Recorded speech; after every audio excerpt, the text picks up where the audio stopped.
بسم اللہ الرحمن الرحیم۔ میں ہوں عنایت اللہ کاشف ایڈوکیٹ اور آپ دیکھ رہے ہیں لیگل انفارمیشن میں خوش آمدید۔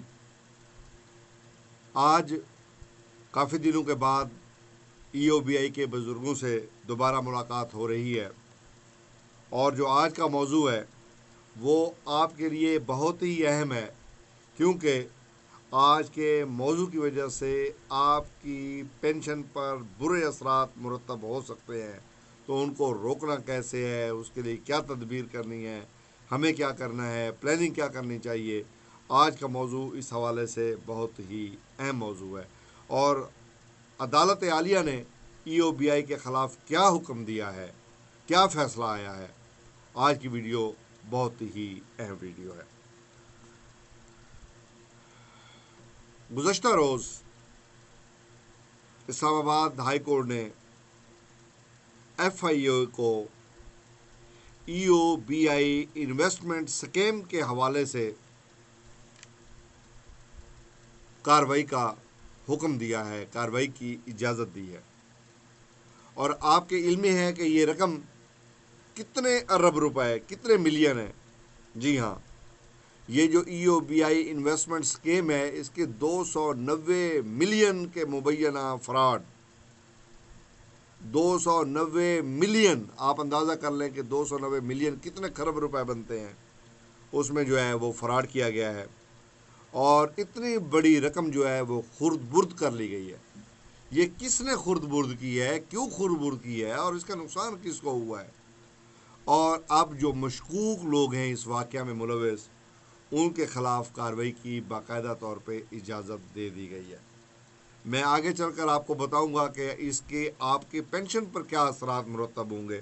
سب سے پہلے جو آج کی ڈیٹیل ہے وہ ہم دیکھ لیتے ہیں۔ جسٹس طارق محمود جہانگیر، جو کہ اسلام آباد ہائی کورٹ کے جسٹس ہیں، انہوں نے ایف آئی اے میں جاری 290 ملین کے مالیاتی شیئرز کی خریداری میں ہونے والی انکوائری کے خلاف 4 پیٹیشنز کو ڈسمس کر دیا۔ یاد رہے کہ یہ پیٹیشنز ای او بی آئی کی طرف سے دائر کی گئی تھیں۔ یہ پیٹیشنز ان اداروں اور افراد کی طرف سے کی گئی تھیں جن کے اوپر فرد جرم لگنا تھا، اور یہ جو پرائیویٹ ایک لمیٹڈ کمپنی ہے کہ اونر ہیں خرم افتخار، خرم شہزاد اور 2 مارکیٹ سیکیورٹیز کی طرف سے کی گئی تھی۔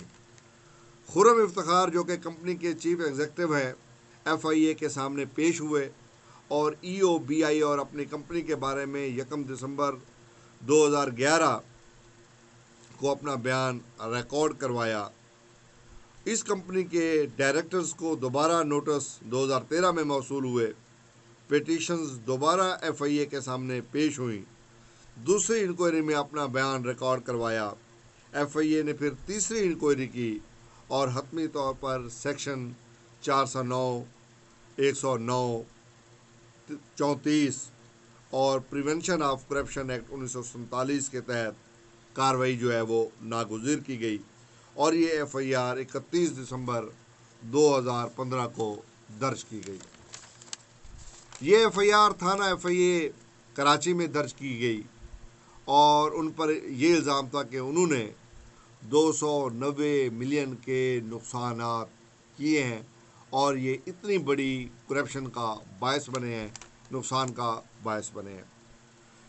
یہ مسترد شدہ پیٹیشنز ادارے کے 290 ملین کے نقصان کے خلاف ہونے والی انکوائری کے خلاف تھی، اور ان کا زور اس بات پر تھا کہ ایف آئی اے جو ہے وہ رولز کے تحت کوئی بھی inquiry, registration of criminal case اس وقت تک شروع نہیں ہو سکتی جب تک اس کی باقاعدہ اجازت، منظوری اور وفاقی اینٹی کرپشن کونسل سے جو ہے اپروول نہ لے لی گئی ہو، اور یہ اس وقت ہوگا جب گریڈ 19 سے اوپر کا پبلک سرونٹ ملوث ہوگا۔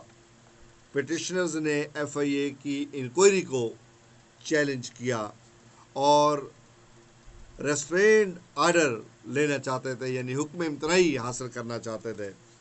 ان پیٹیشنرز کے جو کونسل ہیں، حسنین کاظمی اور سلیمان بٹ اور انہوں نے اسلام آباد ہائی کورٹ کے سامنے اپنے دلائل پیش کیے، اور مزید کہا گیا کہ ان کے کلائنٹس کو مختلف اداروں کی طرف سے ہراساں کیا جا رہا ہے۔ سامعین کرام، ناظرین کرام، ہراساں کیا جا رہا ہے۔ جی ہاں، 290 ملین روپیز ڈکار گئے، اور آپ کہتے ہیں کہ جناب ان سے پوچھ گچھ نہ کی جائے۔ اگر پوچھ گچھ کی جائے تو جی ان کو ہیرسمنٹ کی جا رہی ہے۔ بہرحال ایف آئی اے کی انکوائری کی وجہ سے ان کی کمپنی کی شہرت اور گڈ ول کو شدید نقصان ہونے کے ساتھ ساتھ ایف آئی اے ان کمپنیوں کے بھاری نقصان کا تحت بھی ڈیل کیا جا سکتا ہے، اور نہ کہ جنرل لا آف لینڈ کے تحت ڈیل کیا جا سکتا ہے۔ بہرحال ایس ای سی پی کا آرڈیننس ان معاملات کو ڈیل کرتا ہے جو سیکیورٹی سے متعلق ہوں، اور اس میں پراسیکیوشن جو ہے پراسیکیوشن آف اوفینسز بھی جو ہے وہ شامل ہیں۔ بہرحال ایس ای سی پی کے کونسل نے اسلام آباد ہائی کورٹ کی جورسڈکشن کو جو ہے وہ گراؤنڈز پہ بھی چیلنج کیا، اور سیل آف شیئرز کا معاملہ کراچی میں جو ہے وہ وقوع ہوا، جو کہ سندھ ہائی کورٹ کی جورسڈکشن میں آتا ہے۔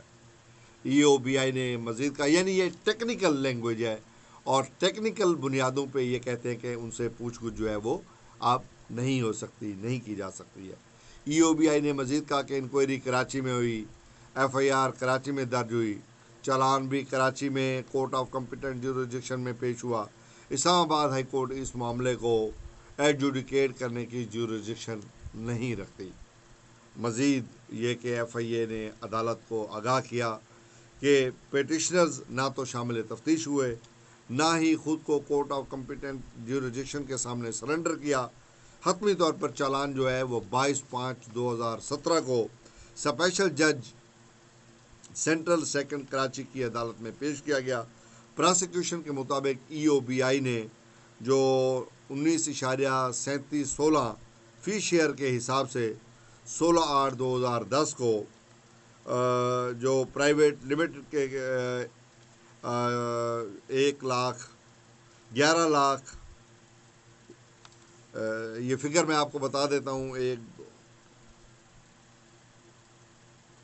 11,70,00,000 کے شیئر جن کی مالیت جو ہے وہ کروڑوں میں بنتی ہے، بلکہ اربوں میں بنتی ہے، خرید کیے۔ ای او بی آئی نے دوبارہ اسی پرائیویٹ لمیٹڈ کو جو ہے وہ شیئر خرید کیے، پھر 27/8/2010 کو مزید شیئر خرید کیے، جن کی ٹوٹل مالیت جو ہے وہ بنتی ہے 11,48,71,600 کے لگ بھگ بنتی ہے۔ بہرحال اس حوالے سے جو ہے وہ اتنے بڑی تعداد میں جو ہے وہ شیئر خرید کیے گئے، اور ای او بی آئی کی طرف سے یہ شیئر ای او بی آئی کی انویسٹمنٹ کمیٹی کی ریکمنڈیشن اور اپروول سے خرید کیے گئے۔ کنور خورشید واحد اس وقت ڈی جی انویسٹمنٹ تھے، اور ظفر اقبال گوندل جو تھے وہ اس وقت چیئرمین ای او بی آئی تھے۔ اس وقت موجودہ ویلیو جو ہے 2.73 فی شیئر ہے، اور پیٹیشنرز ٹرائل کورٹ کے سامنے پیش نہیں ہوئے، اور ان کو ایبسکانڈر ڈکلیئر کر دیا گیا ہے۔ جسٹس جہانگیر نے اس بات کو نوٹ کیا کہ آرڈر شیٹ سے ظاہر ہوتا ہے کہ پیٹیشنرز جو ہے وہ عدالت کی طرف سے ایبسکانڈر ڈکلیئر ہو چکی ہیں۔ درخواست گزاروں کے نان بیلیبل وارنٹ بھی جاری ہو چکی ہیں۔ 24/5/2016 کو اسلام آباد ہائی کورٹ کی طرف سے ایف آئی آر کو ان درخواست گزاروں کو گرفتار کرنے سے روک چکی ہے، اس لیے ایف آئی اے ان کو گرفتار جو ہے وہ نہیں کر رہی۔ جسٹس جہانگیر نے اعلیٰ عدالت کے فیصلوں کا حوالہ دیتے ہوئے کہا کہ بحث اور معزز سپریم کورٹ کے فیصلہ جات کو سامنے رکھتے ہوئے یہ فیصلہ کیا گیا ہے کہ تمام پیٹیشنرز کی پیٹیشن جو ہے وہ مینٹینیبل نہیں ہے، میرٹ لیس ہیں، اور اس لیے جو ہے ان کو ڈسمس کیا جاتا ہے، اور عدالت نے جو ہے ان کی تمام پیٹیشنز کو جو ہے وہ اس حوالے سے ڈسمس کر دیا ہے۔ اب سامعین کرام، ناظرین کرام، جیسا کہ آپ جانتے ہیں کہ ای او بی آئی کے حوالے سے اتنا بڑا جو ہے وہ سکینڈل جو ہے وہ سامنے آ چکا ہے۔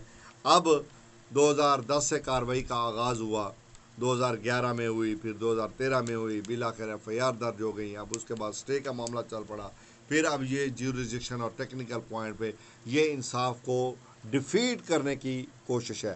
اور ظاہر ہے آپ جانتے ہیں کہ جو ہمارے بزرگ پٹیشنرز ہیں ان کی پینشن جو ہے وہ اب 8,500 روپے آ کے بریک لگ گئی ہے. کیوں لگ گئی ہے؟ وہ کہتے ہیں جی ہمارے پاس پیسہ نہیں ہے. پیسہ کدھر گیا ہے بھائی؟ ایک سکیم میں، ایک انویسٹمنٹ میں 290 ملین روپیز ختم ہو گئے، کھا گئے. آپ مجھے بتائیں، آپ کا پیسہ وہ کھا گئے تو آپ کی پینشن پہ پھر کیا اثر ہوگا؟ جب ای او بی آئی کے پاس آپ کا اپنا پیسہ نہیں ہوگا تو اس کے ساتھ برے ہی ہونے. وہ پینشن جو وقت میں ریلیز ہو جایا کرتی تھی وہ اب نہیں ہوتی ہے. کیوں نہیں ہوتی ہے؟ بہانہ یہ ہے کہ ان کے پاس پیسہ نہیں ہے. اب جو پیسہ بینک میں آیا وہ بھی ڈوب چکا ہے، آپ کے علم میں ہے، میں اس پہ ویڈیو کر چکا ہوں. اور وہ پیسہ بھی جو ہے بینک الفلاح کے خلاف اب کارروائی جو ہے وہ انیشیٹو لے لیا گیا ہے. اب کارروائی یہ بھی 2010 سے چل رہی ہے. اب اسلام آباد ہائی کورٹ نے کہا ہے کہ جناب ان کے خلاف کارروائی کریں. انہوں نے کہا جناب جیورسڈکشن نہیں ہے. اب یہ سٹے لینے کے آپ کو پتہ ہے ایکسپرٹ ہوتے ہیں، مہنگا وکیل کر لیا، سٹے کرا لیا، سٹے گرانٹ بھی ہو جاتے ہیں.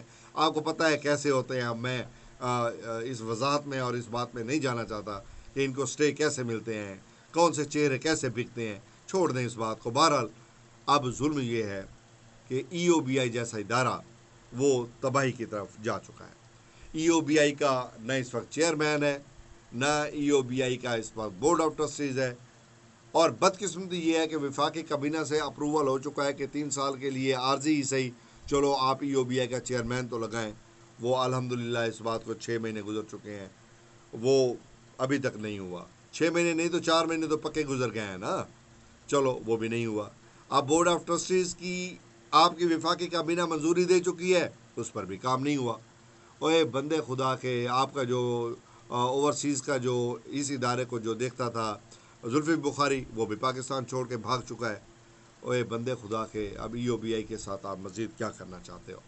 میں یہاں پر عمران خان صاحب سے یہ عرض کروں گا، چونکہ وہ وزیر اعظم پاکستان ہے اور ای او بی آئی کا ادارہ وہ انہی کے ماتحت آتا ہے. اب تک یہ کنٹروورسی علیحدہ ہے کہ وفاق کہتا ہے یہ ہمارا ہے 18ویں ترمیم کے بعد، اور صوبے کہتے ہیں یہ ہمارا ہے. خدا کے لیے اب ان ترامیم اس کو بھی دیکھیں، جو اس کا مسئلے کا حل کرنا ہے وہ کریں.